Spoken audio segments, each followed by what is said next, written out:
Вродената ми интуиция към жените ми подсказва, че си угрижена. Сега трябваше да съм омъжена. Напълно готова съм за брак.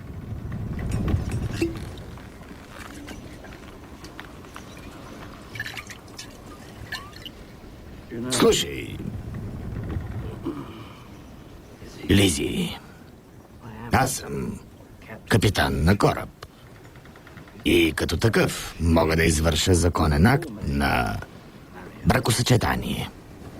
Ето тук, на палубата. И то веднага. Не, благодаря. Защо? Не си ли приличаме двамата? Аз и ти, ние. Да, по всичко, освен по почтеността, по моралните ценности и по личната хигиена.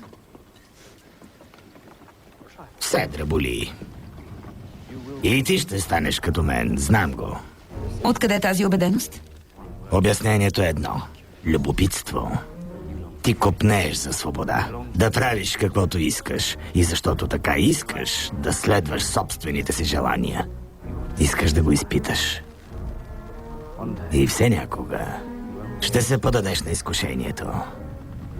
Защо компасът ти не работи? Работи си много добре. Да, с теб си приличаме. И ще дойде момент да го докажеш. Като постъпиш правилно. Обожавам тези моменти. Те си минават, а аз си махам. Ще ти се отвори възможност да проявиш храброст. И тогава ще разбереш, че си добър човек. Уликите сочат обратното. Вярвам в теб. Знаеш ли защо? Кажи, миличка. От любопитство. Ще поискаш да пробваш.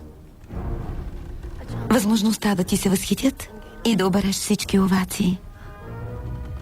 Няма да устоиш на изкушението. Ще ти се прииска да изпиташ какво е усещането. Вече искам да го изпитам. Но, понеже си добър човек, никога няма да ме поставиш в ситуация, която да опетни честа ми.